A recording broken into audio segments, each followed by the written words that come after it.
Welcome to the ultimate crowdsourced personal finance show. This is your Friday Roundup. You're listening to ChooseFI Radio. The blueprint for financial independence lives here.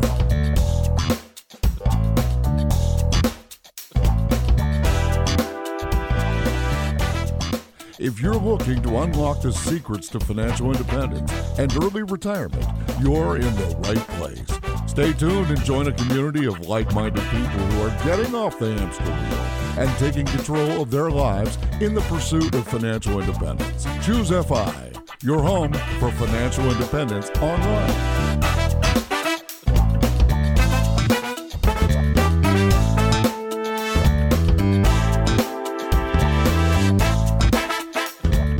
All right, guys, super excited about the episode today. Bryce and Kristy from Millennial Revolution are joining us on the show to talk about their new book, Quit Like a Millionaire. This is going to be a fantastic episode. But before we go to that, we actually have several things that we wanted to talk about. First and foremost, I want to check in with my co-host, Brad. How you doing, buddy? Hey, Jonathan, I am doing quite well. Yeah, I actually have a quick update. So as we speak, there are solar panels going up on my house. Nice. Brian Feraldi, you'll be so proud. Yeah, for real. Yeah, it's been a long wait. I mean, there have been, I guess, a ton of people signing up for solar panels here in Richmond, and it certainly got pushed out a little bit farther than I hoped. But these things are going in. They were there all day yesterday installing, and they should be done today. I think once the energy company comes and inspects it and gets us a new meter, we'll be up and running next week, and I will be producing power. Yeah, this is really cool, Brad. So we actually talked about this in episode 105R, a solar panel cost analysis. At that point in time, I mean, your action was, I'm going to go do it. If this sounds great, I'm going to do it. So now you have actually done it. It is being installed. And I'm curious, like when you reflect back on that, I mean, I could see how someone would look at that and say, well, that's a pretty big cost outlay. I mean, that's not like changing a light bulb to an LED light bulb when it burns out. You know, just to refresh our audience who aren't going to go back and listen to 105R, which they should do, you know, what was the impetus for that? It truly was episode 105R with Brian Feraldi. He came and talked to us about this solar panel installation he had done at his house in Rhode Island. And actually, the financials and economics behind his installation are slightly better than mine, just because I guess the power system there actually purchases back unused electricity, et cetera. But what's cool is it's just about the numbers at the end of the day. For me, it looks like it's going to be somewhere in the vicinity of a 10% return. I think somewhere between 9 and 10%. So this is a big cost outlay. It's going to be, after the tax credit, somewhere around maybe $20,000. So not something I just jumped into lightly. But when I looked at it and said, okay, this thing is probably going to produce somewhere between $1,800 and $2,000 worth of electricity each year.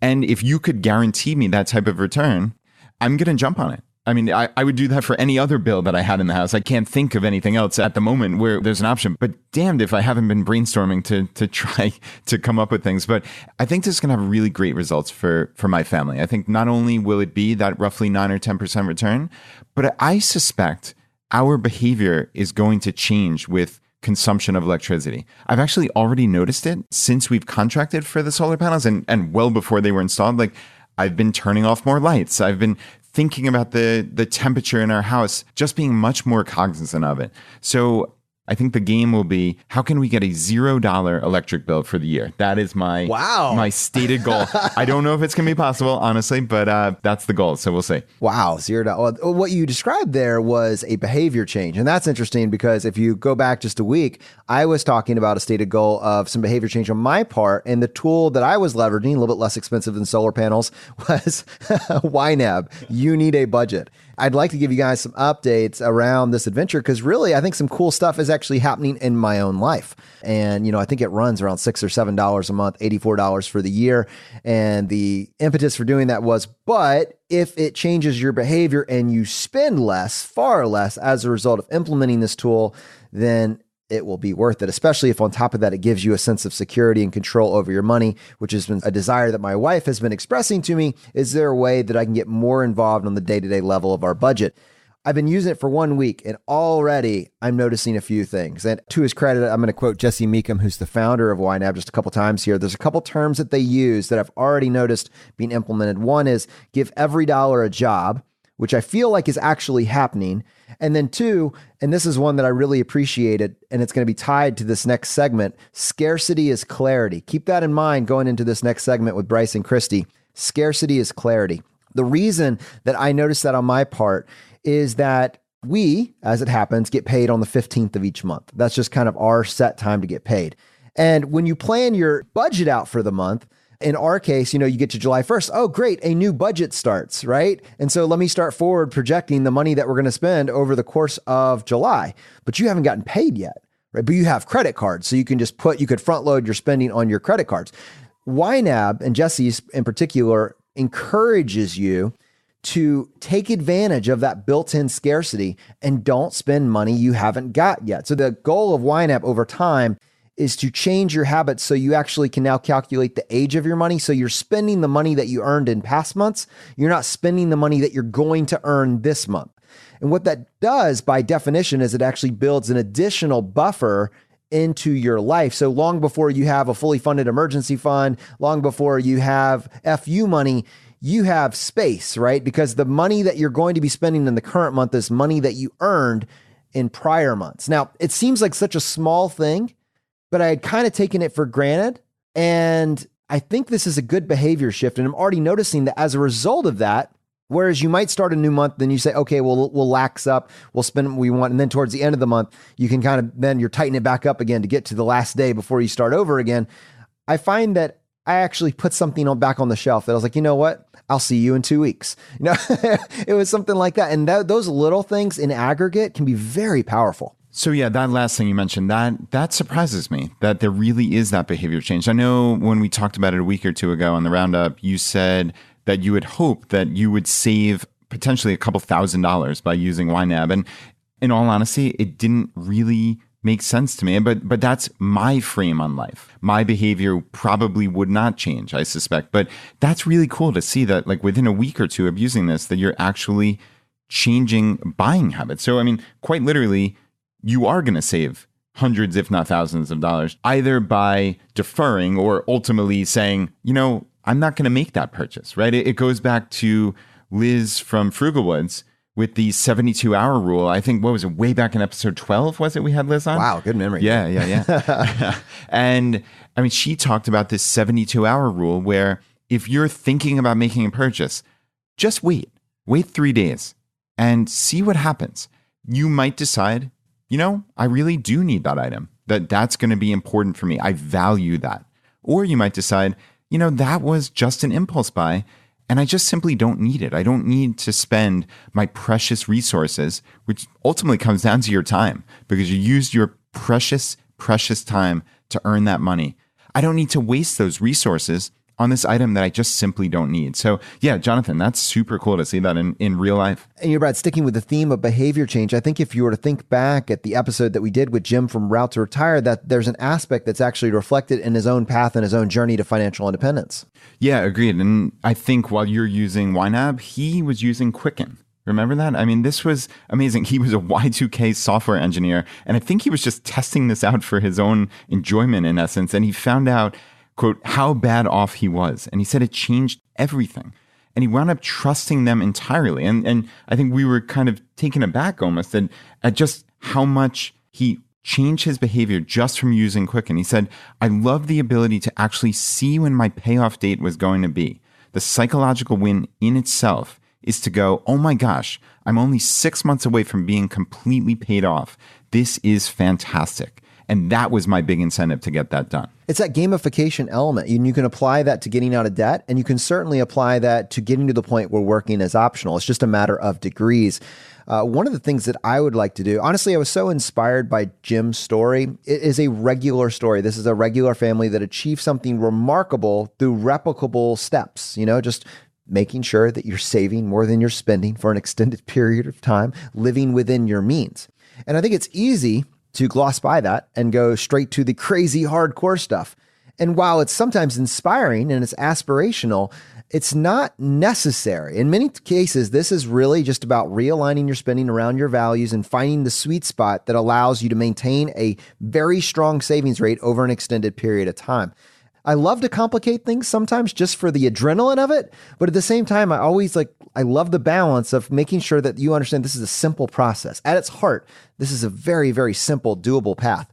We got this email from Danielle. She says, "Hi guys, I'm so happy to have found ChooseFI. You guys have already changed my life. I'm starting out late in the game, but I have oodles of determination to drive me. Basically, I think the biggest hurdle for me at age 47 with no financial knowledge is just learning the basics. Once I have a grasp on the building blocks, I will create my future life using everything I've learned. Please don't forget about us newbies to the game. We're counting on you. God bless you and your business and your families. Much respect from Oklahoma." This is our stated goal. It is absolutely to find stories that you can relate to, find people that have walked a mile in your shoes, and use our platform to push that out to as many people that can benefit as possible. I actually talked to Zach, who's our showrunner, and asked him to put together, and Brad, I just told you about this a few minutes ago, put together just an application page on our website. And I use the word application, but really it's just a way for people to go to if they think they have a story that they think other people could benefit from because maybe they haven't heard it reflected on the show up to this point. They have something to add to the conversation. I want to stress, you do not need a blog to come on the show. You do not need a podcast to come on the show. You just need to have a story that you feel is worth hearing. And we just want to provide a place for you to put that information so we can figure out a way to air it on the show so as many people can benefit from it as possible. Like Danielle, who did not find this stuff at the age of 20 years old, did not do everything perfectly, but is getting started now. When's the best time to plant a tree? 20 years ago. Second best time today. What does it look like to start today? And I think in order to encourage people that this is possible, we need to reflect those ideas and those actions that people are taking. Yeah, I agree completely. And people get inspiration from stories that are somehow similar to them. While it's great to do everything right from the time you're 22, that's just not most people's lives. Danielle finding FI in her 40s, that's a story that is really, really interesting, right? And if you think about things not in terms of absolute age, but in terms of timelines, where is Danielle going to be 10 years from now as a result of starting today? Yeah, I mean, it's incalculable how much better off she'll be. Oh, we can calculate it. Well, we will use simple math to calculate it. I don't want Very, very funny. Yeah, I mean, just taking action and making your life better. It's hard to do wrong with that, right? So that is super cool. And you know, it's funny, when you said application, I'm like, oh, I don't love that word. But that's the best way. Like, we've always said, oh, shoot us an email at feedback@ChooseFI.com. But that wasn't really good enough. We want your stories. And that's the crucial part. That's why we put that page together. So yeah, just head over to ChooseFI.com/story, STORY, ChooseFI.com/story. All right, guys, I want to circle back just real quick in passing to the episode that we did last week. That was episode 133R, Should I Pay Off My Mortgage or Invest? What I love about this show is that you are not limited to Brad and Jonathan's knowledge base. Our listeners are some of the smartest listeners in the world. And you guys let us know when we missed or oversimplified something or did not think of something. And the great thing is, we never try to mic drop anything. This is a continuation where we go back to the drawing board and we iterate the message until we come to very nearly absolute truth or a close approximation. I'm not going that far, John. I feel confident. There were a couple things that you guys mentioned. One, the mortgage deduction, taxes, capital gains, just a few different things like that. We have a bunch of value-added comments and some voicemails from Sean, the FI tax guy. It's too much for this episode just because we have this epic segment planned. We are going to spend probably about 15 minutes on it next week, kind of diving through some of the things we missed and how it might alter the numbers, bringing in your feedback on that. So next week's title, I'm predicting, will be called The Plot Thickens. I am a sucker for tropes. But this week, we're going to move right into the segment. The only other thing I wanted to mention, just because we told you there was a spreadsheet attached to last week's episode, it went out in the newsletter this week. If you were on our newsletter, then you would have already received it. If you want to get access to it going forward, it's going to be in the ChooseFI vault. Either way, if you're not already on our newsletter, this is where you get early access to any additional resources that our guests mention or offer or create for us. So you want to make sure you're on that. Just go to ChooseFI.com/subscribe or just go to the homepage at ChooseFI.com. There is an easy way for you to get on our newsletter right there. And then after the fact, if you're listening to this, months from now, access the ChooseFI vault, and all of those resources will be documented, tied to the episode for your ease of access.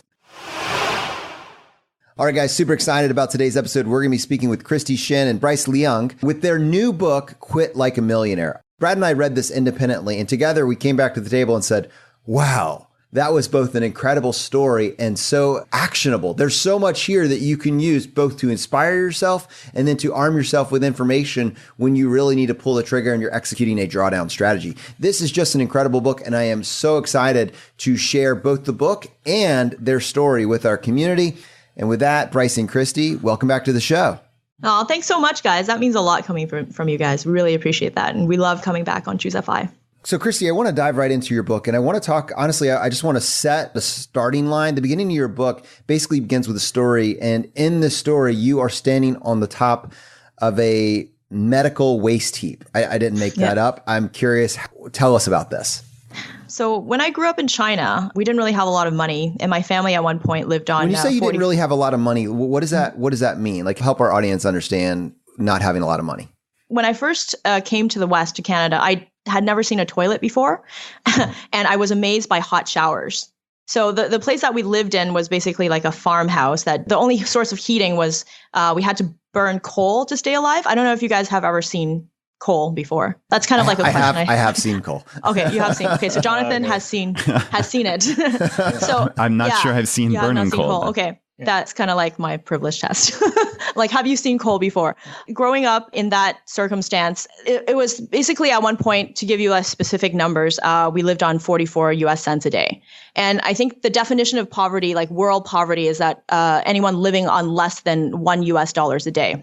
Back then in China, because they had just come out of communism and, they were just opening up to the West, 82% of the population was in poverty, like lived on less than $1 a day.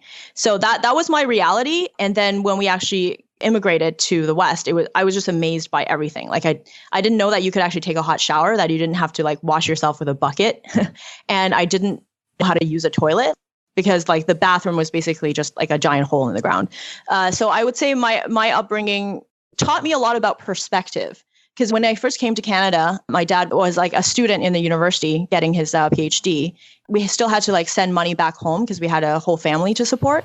And every time the kids made fun of me in school for my clothing, because of a lot of like thrift store clothing and things like that, the perspective of growing up in China gave me the ability to think that was not really a big deal. Like it didn't really get to me, because I was like, you think this is poverty? Okay, you haven't seen anything. Because growing up in China, picking up toys out of a waste heap was just absolutely normal. Like around me, kids just thought that was completely normal. You don't have a toy? Okay, just go get a bunch of elastic bands because there's a whole box of it over there, and then just make up our own toys. Like we'll just make a Chinese jump rope, and then we'll just play with that. Every time you actually had a problem, like when you're bored, you can't just throw money at the problem. Like my parents are just like showing me their empty wallets. Like, I don't have money. What do you want me to do? So figure out how to entertain yourself. So I think that kind of upbringing, I don't see it as a negative the way that a lot of my peers did, because growing up in China gave me the perspective that if you have four walls, you have your parents, you have water, you have food, you're basically privileged. You're already much better than 99% of the world's population. I see that as a very positive lesson, despite the fact that when I told my peers about this later on, they were just like, wow, that's horrifying. Like, how horrible must have that been?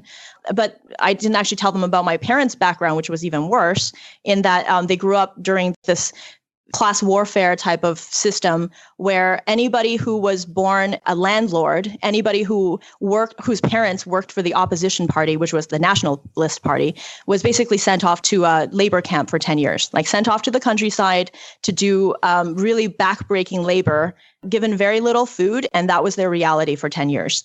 So given my background and my parents' background, my parents, whenever they try to teach me like a lesson about life, whenever there was a struggle, they would also, and I talk about this in the book, they would also tell me that it's about 吃苦, which in Chinese actually means eat bitterness. So eating bitterness is actually considered character building in our culture. Whether you have an obstacle in life, you always have to look at it from a suffering builds character, and suffering makes you stronger. So I think growing up in China gave me this perspective that whenever you have a problem, or even if I grew up in poverty and all my other friends had like much nicer things than me, it really wasn't a big problem, because it could be so much worse. And most of the world's population, the statistics say that if you make $32,000 a year, you're already like top 1% of the entire world.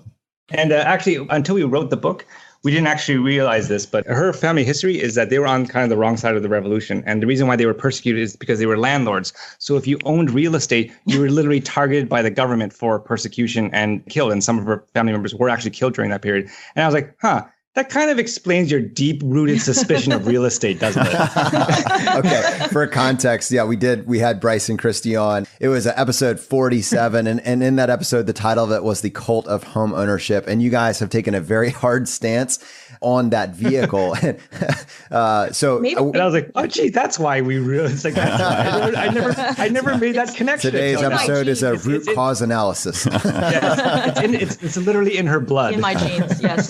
That is why. Yes. Hey, Kristy, obviously these are incredible life lessons, right? Suffering builds character, this perspective of if you have four walls, water, food, you're privileged. But I'm curious about hope and inspiration. So I'm thinking about myself sitting here in an ultra privileged, upper middle class, Richmond, Virginia. I have two daughters, and obviously I want the world for them. And I'm curious, your father left rural China to get his PhD in Canada. And I mean, that's not the logical step. He obviously had to have this hope and inspiration for himself and for your entire family. And I'm curious if you could talk about that for a few minutes. There's a chapter in my book in which it's very extreme. It's called Be Educated or Die. And there's like a story I tell, which kind of shows my dad's perspective on education. So my dad believed that education was the way out of poverty, and it was the only way out of poverty. Like for him, it was really life and death. And I tell the story of why this is. So coming to Canada, yes, that was definitely like a hope-driven decision, but it was actually also the only choice, because the only way that he actually was able to do something with his life was after he was in a labor camp for 10 years. He worked in a factory making lathes. So it wasn't until Chairman Mao died and then the government decided to reinstate education and allow people to actually take a state-driven exam to be able to go back to university and actually get a degree, that my dad was able to not just pull himself out of poverty, but pull my entire family, like my grandparents and his brothers and sisters, out of poverty. So from his perspective, it really was this logical decision of I have to do something to save my family, and education and then immigrating abroad in order to get more opportunities and send money back home was the only way that he could actually save his family. The hope that came from going abroad and being able to get past the entrance exam and then actually be able to make a living and be able to send that to his family, it was driven by hope, but it was also driven by the need for survival, like the need to get out of your existing situation, because you don't know when the government's going to come and try to kill everyone again. So I have a very strong stance on education, but I talk about, it's not just education in like any type of education, like not all degrees are created equal. And if you want to figure out how money works, you really have to make logical decisions on how to get out of poverty by using education as a tool. Kristy, in the first part of the book, you really talk about the scarcity mindset. And I want to set the premise here that many times scarcity mindset, especially in the business world, is talked about as a negative, in that you need to spend money to make money, that sort of thing.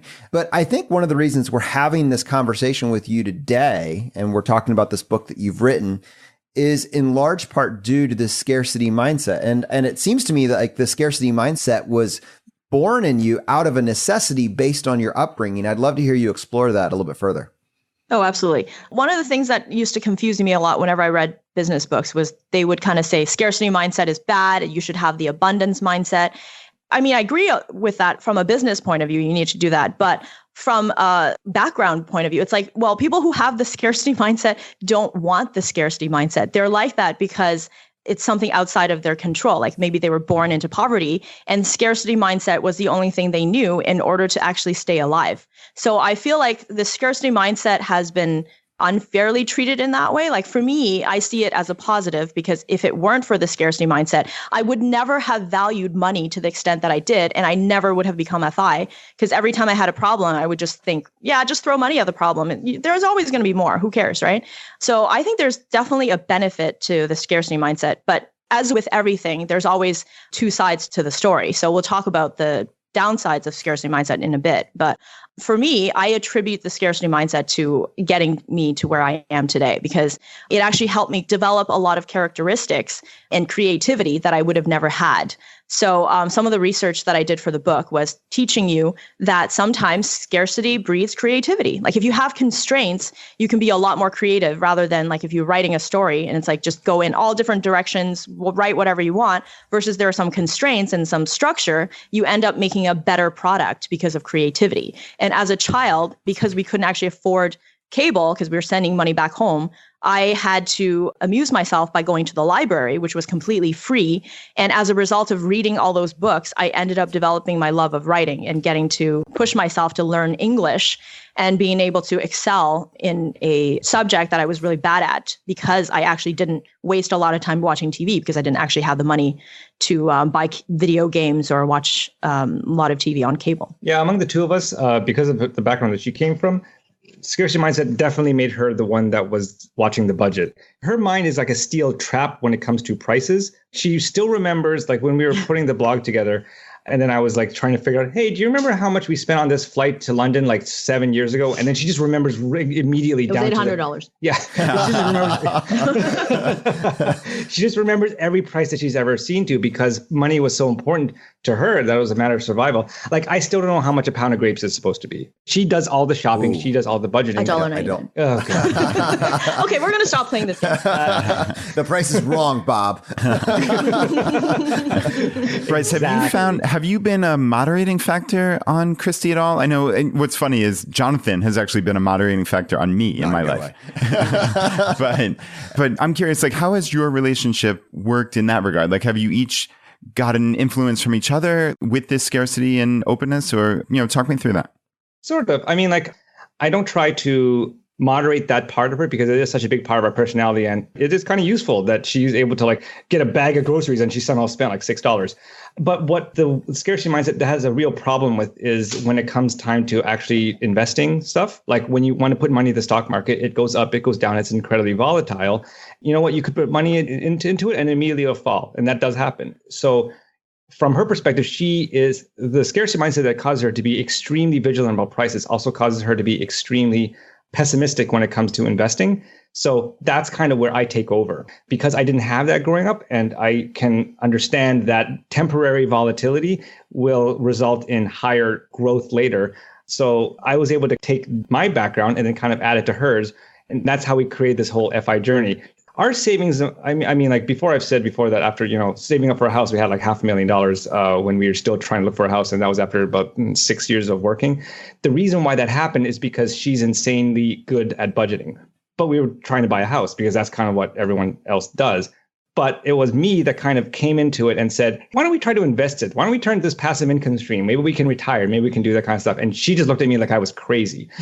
So she's really good at gathering bricks. And then I kind of went and looked at that giant pile of bricks and be like, hey, maybe we could build a castle out of that. Like, you're going to say a wall. I was, no. But it was kind of like, I had to come in and myself. It just felt like it was there for the taking. It was like, I kind of had to have my more optimistic perspective come in and say, hey, if we invest all this money that you spend all this hard work saving, we can then turn it into more money. And then that's how we became a millionaire 3 years later. And then that's how we then turned into a passive income stream. And that's how we were able to retire. So it really required the two different backgrounds to like come together to form this whole FI journey.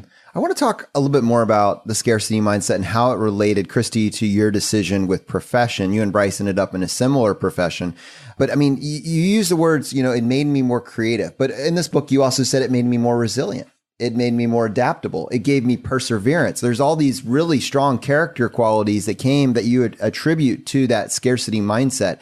The way that I read the first part of this book was that education was your golden ticket out of abject poverty. I think that's something that maybe here in the United States, Brad and I personally on this show, to some varying degree, fail to recognize when we have the conversation about whether or not you should go to college. But for you, clearly, almost, I can't even make a case against it. For you, education, for your father, for yourself, it gave you a ticket out of the medical waste heap. I mean, that's profound. But when you're now choosing a profession, you're choosing a degree, that scarcity mindset drove you to pick something that we talk about, a good ROI. And you developed an equation, which I don't know where you got this from or where you had the planning or the wherewithal to really come up with this, but you developed an equation to basically help you track down how to get the best ROI from your degree. And I'd love to hear you unpack that for our audience.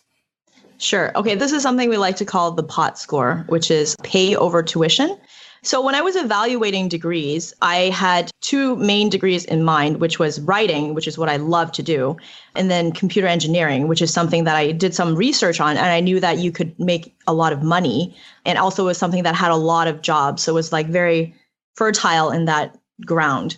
So the pay over tuition score means that you take how much you would get paid above a minimum wage, right? Because if you just don't get a degree, you can immediately get a minimum wage job outside of high school without getting a degree. So for example, computer engineering, you could earn like $80,000 to $100,000. And then minimum wage, I think it was like around $30,000. So the difference of that would be, let's say, $70,000.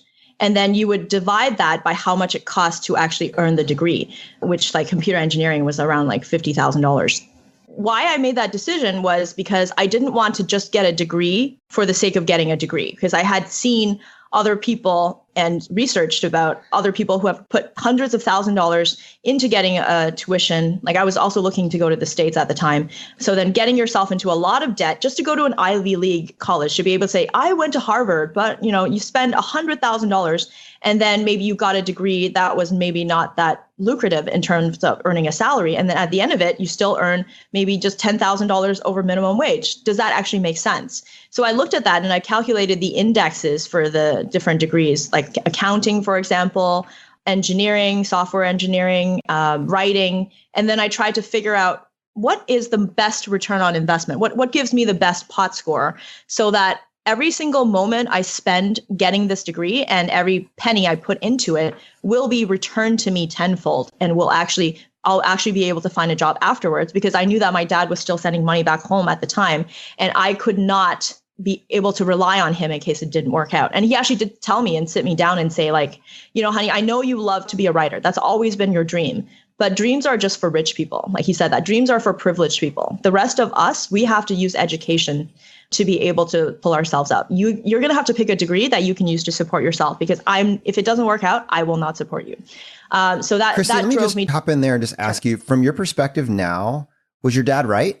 I think he's absolutely right. Yeah. Because, and I know this, I'm not just saying this based on feelings, I'm saying this based on fact, because I actually did do some writing, like writing a children's novel on the side while I was a computer engineer. And I found out that the average salary for a children's author was $5,000. A lot of the people that a year. Yeah. And a lot of the authors that I knew were actually working multiple other jobs. They had day jobs in order to be able to make ends meet. And not only that, through my research, I found out that 93% of all books published in the US sell less than 1,000 copies. So based on the statistics, I realized that if I had chosen my passion, if I had just decided to write a novel and then just see what happens, I would have had to get another job anyway. So I might as well have... and been in debt at the same time. Yeah, exactly. And been in debt. So I might as well have picked a career where I'd end up being able to pay back the tuition easily and be able to find a job afterwards. And then once I became FI, then buy back my passion. I was actually going to ask you about that exact thing. So a higher POT score, pay over tuition, is better, right? Mm-hmm. The higher is probably better of just how this will end up playing out for you. So in the book, you said you checked out creative writing and you got a negative 0.35. If you chose that as your profession right out the gate.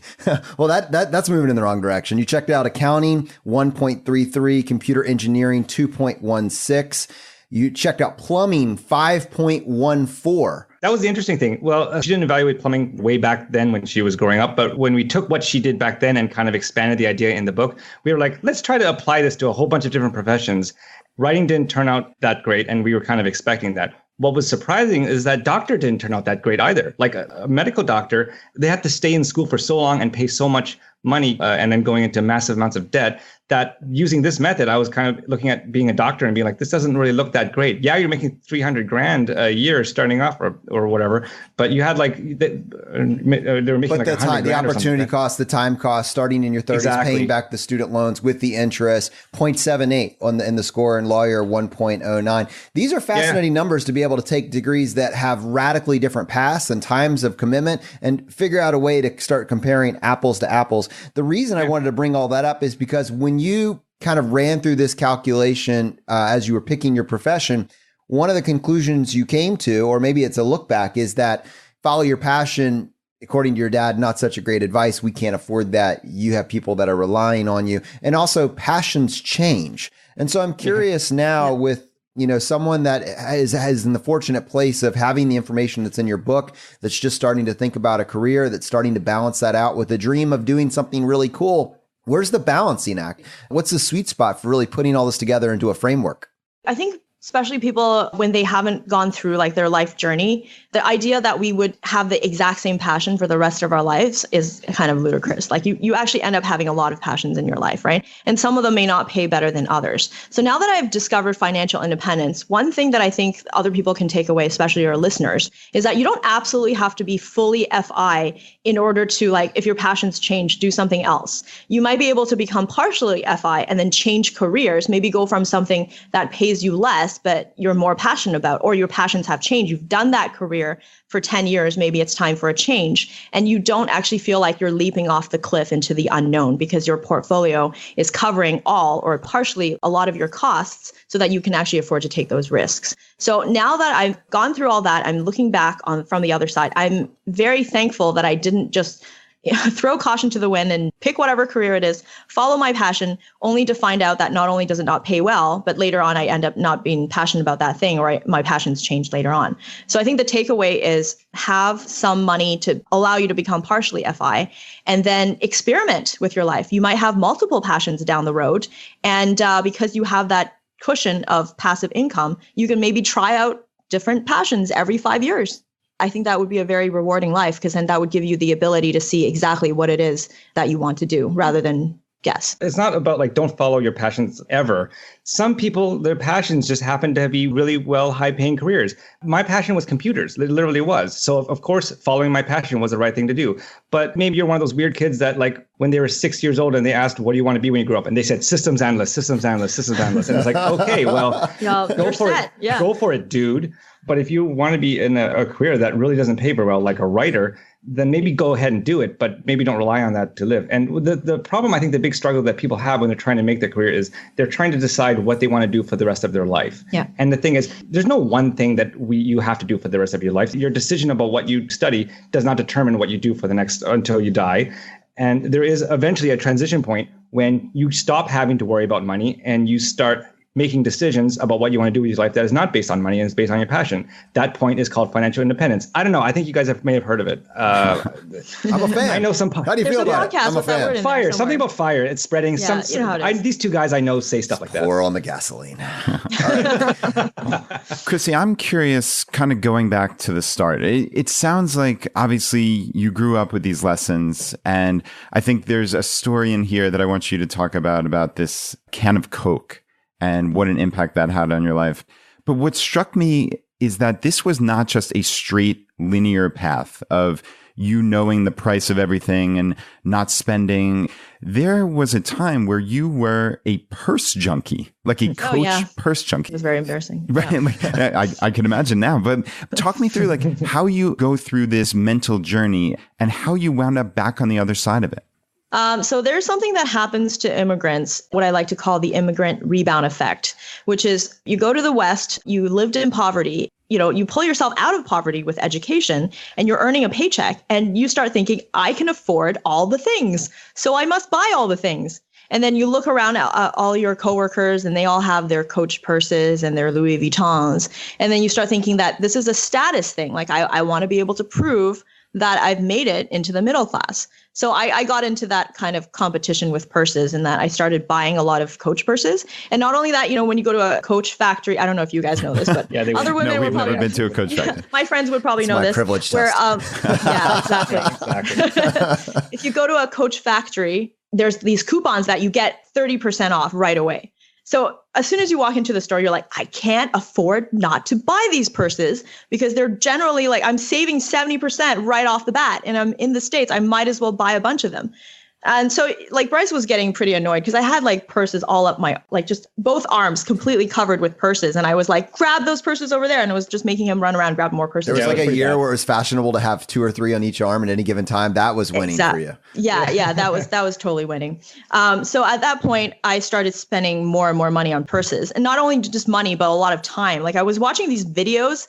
I call them unboxing videos. Well, people call it unboxing videos. People call them unboxing videos. Yeah. Everyone calls them. Everybody calls them. Fine. Got me. You got me. It's basically just someone opening up a new purse and then just showing you all the hardware and like the different aspects. So I got really into that. So I started just buying more and more purses, but not because I needed purses, just because it was a status symbol. One day I was ordering my 5th purse online, and I was drinking a can of Coke. And then one of my other purchases arrived, like somebody was delivering it. And so I just immediately ditched that can of Coke. And then I ran to the door and I picked up my purse. And then I went back to order my next purse. And it dawned on me looking at that can of Coke that for me, it was just like a waste now. Like, oh, I'm not going to finish the can of Coke. I'll just throw away, whatever. But when I first came to Canada, like that can of Coke was like my most precious prized possession because I had never drank anything. And that's like, Coke is like for rich people in the rural area that I grew up in. Like like most people would not go for such a luxury. And when my dad first gave me a can of Coke, like I actually had a nosebleed because I was so excited about this thing. And I didn't even throw the can out. Like I used it to hold my toothbrushes. I used it like I was so obsessed with this new luxury that I had that now it's just like an afterthought. I was just like, wait, what happened to me? Like I went from treating this as the most prized possession and like a can of Coke is the most amazing thing in the world to this is just a piece of trash. And now I want my new fancy purse. And where is it? I need it now. So at that point, I decided to step back and not actually buy the purse that I was ordering online. And it started to make me realize that I was going on this hedonic treadmill that was going nowhere good, that I was just going to keep buying things just to kind of show off and give me status rather than actually have value. So it was the can of Coke that brought me back to reality and made me realize, okay, this is stupid. I got to stop doing this. Not everyone has that moment. I mean, like I still know people back home that are like, oh, the 12th Louis Vuitton purse. And then she took one look around this person's apartment. And it's like, she's got like $20,000 worth of friggin' purses here. Geesh. So not everyone does that. And so I guess we're lucky that happened early on and only 4 bags in. Whew. Yeah. Whew. So you guys, both of you have picked a profession which has a high ROI. You followed the pot score and you guys are winning, right? And you've given up your addiction to purses. In particular, it sounded like Coach and Louis Vuitton. And you guys have maybe even dialed up your savings rate further. What got you to start thinking about financial independence? Like what was that inflection point for you as opposed to scarcity mindset? We need to save our money. Help us bridge this gap here. Okay, so in the book, I talk about how as a child, I was taught that money is worth bleeding for. And like my mom at one point like hit me for losing a pair of keys because that cost us a lot of money. But then later on, I realized that it's not money is worth bleeding for, but it's not worth dying for. And the epiphany moment that I realized this is when I watched my coworker almost die at his desk.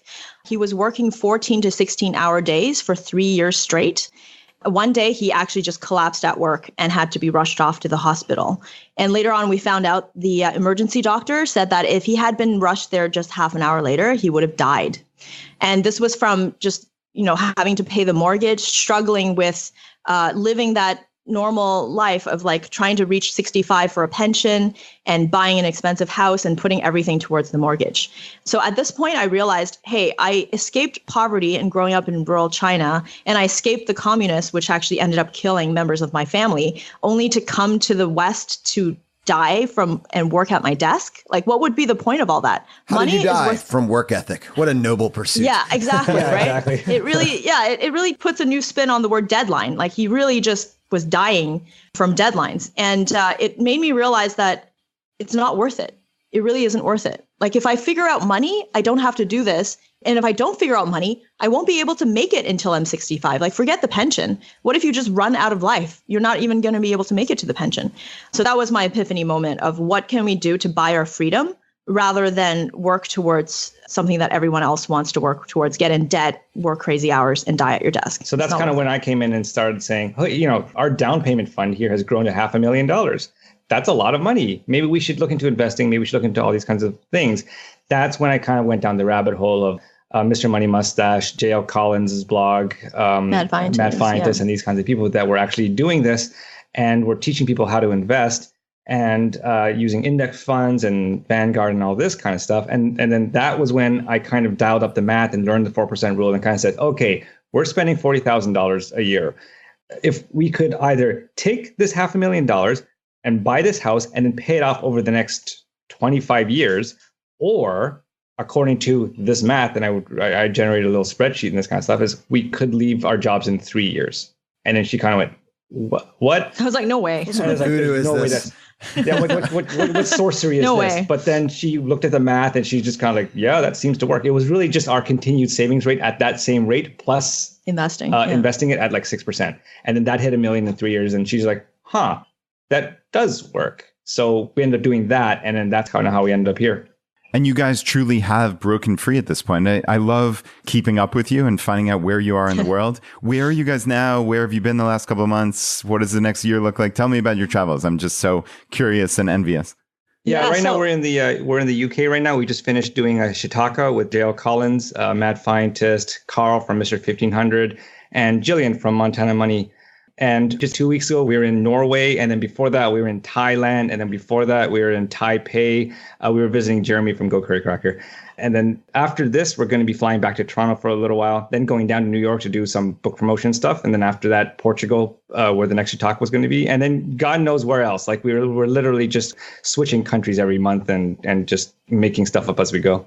That's great. I know your first year of travel cost you guys about $40,000. And I'm curious, what did 2018 cost you? And what do you predict for 2019? So 2018 was surprisingly around $40,000 again. And even though we actually spent the entire year in Europe, we were actually meeting some Chautauquan friends for a reunion. And then we thought, hey, we're going to be in the UK. Why don't we try to stay in Europe for a year by getting a German working holiday visa? So this is actually a visa. They have like an agreement between Canada and Germany in which you can actually just stay there for a year. You can choose to work or you can just choose to explore, but you can actually circumvent that 90-day like tourist visa and by staying there for a whole year. And because we didn't have Southeast Asia to mitigate our costs, we mitigated our costs with Portugal, Poland, and Eastern Europe, like Estonia, Latvia, places we had never heard of before we got there. And somehow that balanced out our budget to the point where we were still spending $40,000.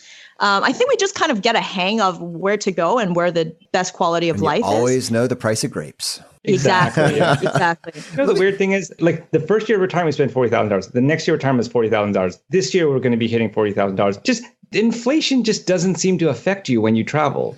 And that's just, how the 4% rule, it always assumes that you're taking inflation adjustments. We just haven't been taking inflation adjustments because inflation doesn't seem to exist when it's travel. It's really strange. Well, one of the multipliers, force multipliers in your book really goes back to that point where you chose to purchase your freedom instead of a house. And to tie this, you really have to listen to episode 47, but you guys were looking at a piece of junk, literally barely standing house that was going to cost $800,000. And what strikes me is was it 5 guys? Yeah, it was $500,000. Then the flippers took it and sold it for $800,000. Yeah.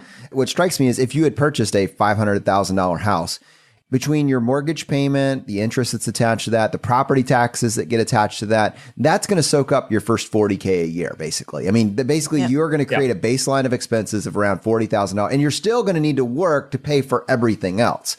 And when you made this choice, hey, let's use that to buy our freedom, your entire life cost is for that same amount. So it's really, it's incredible. It's not to say that people can't own houses, but when you take a look at the math, you realize how powerful some of these decisions are. And in your case, you chose what you value, which is this effectively total life freedom. I want to come back and talk just for a second about an open loop versus a closed loop, because you guys didn't just retire and everything just worked out. Like the market tanked or had there was a bump in the road basically right after you pulled the trigger. And that goes to something that everybody needs to be considering. Whatever happens in that first 5 years where you're actually drawing down on the money that you've invested will be the biggest indicator of whether or not your plan is a success or a failure, according to the Trinity study. But even more than that, What I think isn't captured in that study and assigning a number like a 4% rule, et cetera, is that it can't be dynamic. That is just, hey, what number rules them all? Where what you guys talk about in this book, which is incredible, is the idea of building a plan that will work for you basically regardless of what the market does, because you're not going to stay static, right? If the market, if what, basically tell us what happened to you guys and how your system allowed you to buffer the storm. Sure. So the challenge of running your portfolio when you're just investing and still working is a little bit different from how you invest afterwards. It's a whole long section of the book, so I won't get into it now. But basically, you care more about the yield on your portfolio after you retire than before. So what we did was after we retired, we pivoted our portfolio away from just pure equities into more fixed income, as well as other assets like preferred shares, REITs, and other assets that I won't get into completely here. But what that does is it raises the yield on your portfolio. The VTSAX has a yield of a dividend yield of about 1.9% But by using these techniques that I outlined in the book, I was able to get our yield up to about 3.5%. So when you do that during good years and your portfolio is higher than when it started, you can take that yield and then maybe sell $5,000 worth of capital gains. However, what you really don't want to do is when you hit a down year, you don't want to be forced to sell assets in order to raise money for your income. So what you can do is you can still take that $35,000 of money that comes out of the portfolio. And then we also had keep a little bit of cash outside of it, just in like a savings account in something we call the cash cushion. So it's in order to make up that $5,000 gap, we kept like $15,000 in that savings account so that will be able to survive a downturn of like 3 consecutive years and this kind of stuff. So we had the yield shield strategy. We also had a cash cushion, which is a cash buffer outside of it. And then on top of that, we layer in this geographic arbitrage, this world travel stuff that we do. So if it all falls apart, just go to Taipei. Exactly. If stuff hits a fan, you go to Thailand, because when you go to Thailand, your cost of living drops dramatically, and it could drop by half. What our experience was that living very, very well in Thailand cost about $20,000. We recently went back and tested that again, because the first time was a few years ago, and we were just there 2 weeks ago, and it's still $25,000 a year, and we got massages every other day. So what this effect happens is, yeah, I know. You guys need to come along. We'll show you. Yeah, really. But the effect of this happens is that our portfolio is yielding $35,000, and I don't have to sell anything regardless of what the market does. Yet living in Thailand, you can live on $25,000. So even in a market downturn, I can simply just lie on the beach in Thailand and still make money, because my portfolio is yielding higher than what we actually need to spend. When we left like 3 or 4 years ago, our total net worth was about $1 million. And because of stuff like this has happened, even though we've had like the oil crash thing, even though we've had all this like stuff that caused the stock market to crash at the beginning of this year, our net worth is now sitting at 1.3. We've been getting richer the more we vacation. Yeah. When you realize like how to arrange your life and how to arrange your finances in just this subtle way in which all of these pieces can play off of each other so that you always win and you always make money no matter what the market does, it becomes a superpower. And then it just kind of goes, boy, I need to show everyone how to do this. And that's kind of what we did with Quit Like a Millionaire. That's awesome, guys. So the book is Quit Like a Millionaire, No Gimmicks, Luck, or Trust Fund Required. It comes out this coming Tuesday, July 9th. Just final word, like what would you want someone to take away from this book, right? There are obviously a lot of FI books, but to me and Jonathan, this one stands out. But I'd love to hear, like, what would you want someone to take away from it? Okay, so the defining phrase that basically shows you what our book is about, and this is actually picked out from J.L. Collins, who actually has written the best foreword ever, you'll see. The defining sentence is, if you figure out money, life is incredibly easy. If you don't figure out money, life is incredibly hard. And I have found that from my background, going from 44 cents a day living in China to like becoming a millionaire, that is absolutely true. Money is not some scary thing that you need a PhD to understand. Money is just a series of lessons that build up together, and it's a tool. And if you figure out how to actually use this tool to buy your freedom and simplify your life, it's incredible. Like, it changes everything. As a result, I have not been in fear of poverty for many, many years, which is something that I always grew up with and that I was always afraid. Do you feel like you still have a scarcity mindset, Kristy, or has it evolved over the last several years? It's definitely evolved. I think I have an optimizer mindset, and I'll always have that because that's just part of my identity. But in terms of scarcity, I have not been afraid of, oh no, if I buy this item, like, will I, lose all my money and never be able to make money again? Or, what if the stock market crashed? Like the first time with that scarcity mindset, going into, we basically started investing in like 2009. So that was not a good time to be investing. And what I realized was that my scarcity mindset was the thing that was keeping me from doing that. But it was actually causing me to miss out because I'm putting all this money into a savings account, losing money to inflation while being afraid of the stock market. But the fact that we survived 2009 and we actually, we talk about modern portfolio theory, which we really trusted the basis of that theory. And we actually bought as the money went down and we rebalanced. And we actually didn't lose any money 2 years later coming out of the Great Recession, has made me realize that I don't need to be afraid anymore, that my scarcity mindset, although helped me get out of poverty, I no longer have that impending sense of fear for like never invest, never do anything outside the box, never get out of your comfort zone. So I think my life has improved dramatically by figuring out money and by going to the other side and not constantly worrying about scarcity. All right, again, to everybody, the book is Quit Like a Millionaire, available anywhere books are sold starting this Tuesday. And Bryce and Kristy, thanks so much for coming on the show, guys. Thank you so much for having us. And before we leave, can I just add one more thing? Of course you can, Bryce. You can always have the last word. We've been doing a lot of interviews for like the last 3 years. When we first started, reporters were coming up to us and saying, "What's this FIRE thing? You guys are crazy," like very, very, very skeptical. And then lately, just basically like this year, the reporters are now like, "This is a movement. This is a movement. The FIRE is spreading. The FIRE is spreading." And I'm hearing that from everywhere. Like they're using the phrase "the FIRE is spreading," and I'm like, yeah, and I completely credit you and your podcast for that because you keep saying it, the FIRE is spreading, and then movement, and then people are believing it, and it's becoming something that is so much bigger than you or me or Money Mustache or Jim or anyone, that the mainstream is now seeing this not so much as this weird loner, this weird blogger. They're seeing it as a movement, and they're seeing this as a movement that's spreading. And that is completely because of you guys. So good job on that. Well done. Wow, thank you. I got chills, man. We're just going to have to say it more. Yes, absolutely. Say it faster. Definitely say it more. Yeah, Louder. absolutely. Yeah, that was awesome, all guys. you, dude. That was awesome. Nice work. All right, super grateful to Bryce and Kristy for coming on the show and sharing this with our community. This book is really good. I mean, it's really good. It's got a compelling story. It's got a story you will not find anywhere else. I think the journey that they have been on, both separately and together in aggregate, is unlike anything else that I've ever read. I'm so grateful that they're part of this community, and I hope you will check it out. I wanted to mention two other things. Kristy is actually in this documentary, Playing with Fire, and we are doing a special screening, Brad, here in Richmond on July 19th, Playing with Fire coming to Richmond, Virginia. And I think we're changing the frame just slightly for this event. We're actually promoting it as an evening of financial independence.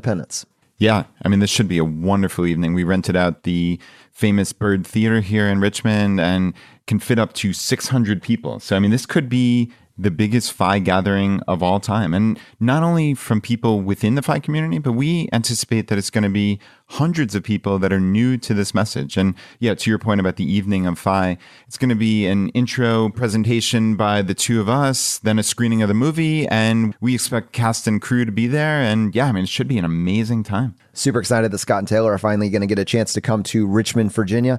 And one other thing I wanted to mention, like, this is an open invitation to our entire financial independence community. I did ask Josh Overmeyer publicly on the show last week to come. He said, "I'm coming." He's flying in from Florida. Also, Allison Goddard, who we interviewed in episode 86, is flying in from Chattanooga, Tennessee. Brad, she asked me, when I'm here in Richmond and if I stay for an extra day, what is a must-see thing that I have to do while I'm here? I'm setting up the tour guide. What do you got? What is it like if someone comes to Richmond and they have an extra day here, what is something that everybody would have to do?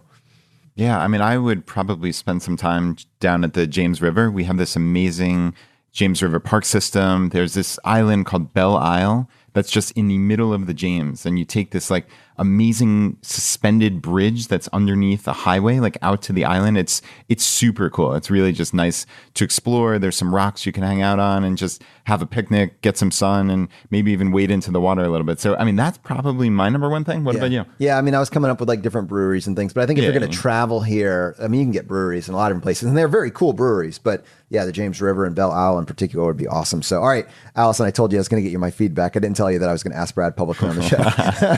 Oh, that's so fun. And yeah, a huge shout out to Josh. I joked, I said, hope we didn't guilt you into it with the mention. And he said, haha, let's say it was a contributing factor. So yeah, very excited he's making it. And yeah, and this is going to be a fun time. So if you're looking for tickets, just ChooseFI.com/Richmond. You can get a ticket to this event on Friday, July 19th. You know, if I can just take another half second just to our local Richmond community, I know there's many of you that have been listening to the podcast over the last year or so. We both want and need your help with this. One of our goals by doing this extra, actually the entire premise for the podcast, Brad, when me and you had this chat, actually the first time we ever talked about ChooseFI was at Carytown Burger, less than a quarter of a mile from the Bird Theater. I mean, it's on the same street. So I didn't even think about this at the time. It was pointed out to me after the fact. But one of the stated goals for that was, I don't feel like I have a way to bring this topic up, financial independence, to my friends and family. I don't feel like I have the message for it. I'm not able to button it up. This 20-minute presentation that we're going to be giving at the intro of this documentary to set up the documentary is 2 years of messaging, right? It's 2 years of us kind of working through this. We realize that this is the obvious choice. Everybody should be pursuing this. It may look different for different people, but the pursuit, everybody should be on this journey.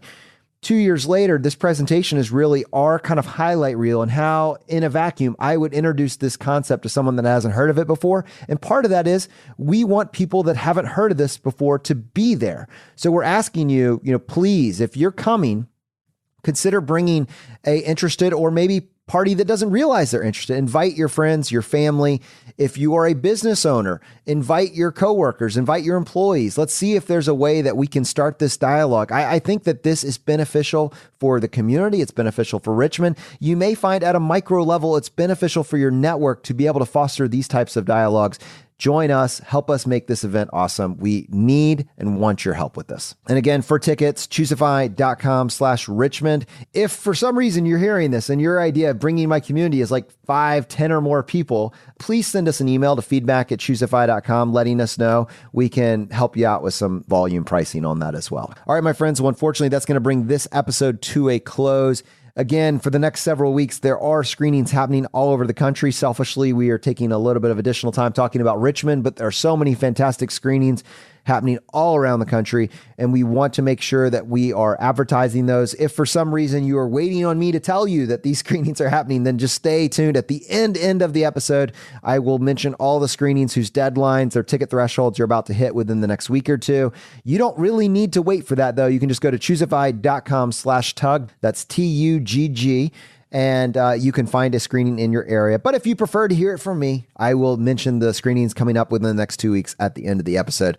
And I have pre-vetted all of the cities, so I won't be able to say them. Your pronunciation will be better this week? Yeah, I think Jen was just throwing some in there just to prank me last time. All right, guys. As you know, we like to finish every episode by doing a drawing for a copy of a book that we have found useful. There are actually, normally there's 3 books that we offer, but whenever we're doing a episode dedicated to a book like this, we like to actually switch it up and offer, this book in particular as well. So J.L. Collins' book, The Simple Path to Wealth, Dominic Cortuccio's book, Design Your Future, and then this book from Bryce and Kristy, Quit Like a Millionaire, will be offering as well for a limited period of time. If you want to enter the drawing for this book, all you need to do is just go to ChooseFI.com/iTunes. Follow the instructions there. Leave us a short written review. Send us an email to feedback@ChooseFI.com letting us know that you left a review and what screen name you left it under. We give away 1 book for every 5 written reviews that we get, and we announce a winner on the Friday Roundup. Brad, how many winners do we have today? All right, Jonathan, this week we've 1 winner, and the winner is Eric. And he said, "This opened my eyes to a whole world of opportunity. Brad and Jonathan have shown me a different path to get off the hamster wheel and start living more intentionally. My wife and I have started saving more, paying off debt at an accelerated rate, and finding ways to be more frugal, all while paying cash to put me through college. Brad and Jonathan share the experiences they have gone through and their guests have gone through in a real and relatable way that is both interesting and entertaining. Thanks, guys, for opening my eyes." All right, my friends, the fire is spreading. We'll see you next time as we continue to go down the road less traveled. You've been listening to ChooseFI Radio Podcast, where we help middle-class America build wealth, one life hack at a time.